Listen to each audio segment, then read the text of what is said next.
నల్గొండ జిల్లా దామరచర్ల మండలం వీర్లపాలెంలో Yadadri thermal plant నిర్మాణంలో జరిగిన అవకతవకలపై జస్టిస్ నరసింహారెడ్డి కమిషన్ విచారణ చేపట్టింది. యాదాద్రి థర్మల్ పవర్ ప్లాంట్ నిర్మాణంలో అవకతవకలపై జస్టిస్ నరసింహారెడ్డి ఆధ్వర్యంలో ఇప్పటికే రాష్ట్ర ప్రభుత్వం కమిషన్ ఏర్పాటు చేసిన సంగతి తెలిసిందే. విచారణలో భాగంగా యాదాద్రి పవర్ ప్లాంట్ నిర్మాణ పనులను పరిశీలించి అధికారులతో జస్టిస్ ఎల్ నరసింహారెడ్డి సమావేశమయ్యారు.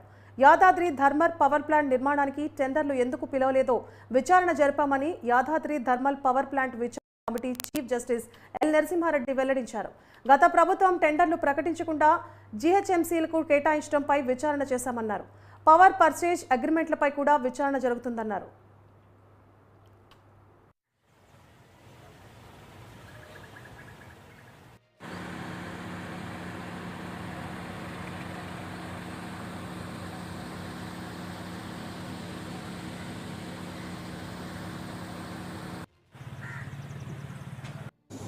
మీ అందరికీ తెలుసు, తెలంగాణ రాష్ట్ర ప్రభుత్వం వాళ్ళు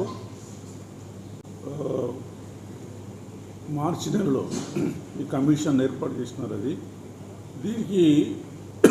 దీని పరిశీలనలో 3 అంశాలు ఉన్నాయి.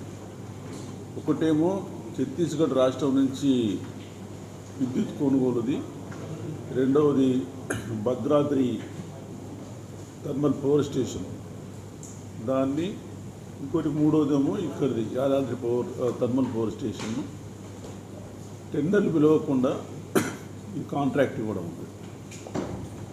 దీని కాకుండా ఈ భద్రాద్రి పవర్ స్టేషన్ వరకు ఒక సాంకేతిక పరమైన విషయం, అంటే సబ్ క్రిటికలా సూపర్ క్రిటికలా దాని గురించి ఉన్నది. వచ్చిన తర్వాత అందరికీ నోటీసులు ఇవ్వడం జరిగింది. నోటీస్ అంటే రిక్వెస్ట్ లెటర్స్, ఎవరెవరైతే ఈ నిర్ణయాలు తీసుకున్న వాళ్ళు ఉన్నారో దాంట్లో భాగస్వామ్యం ఉన్న వాళ్ళందరికీ కూడా ఒక ఉత్తరాలు రాసి మీ అభిప్రాయాలు చెప్పమని దాదాపు అందరు కూడా చెప్పినారు. అది దానికి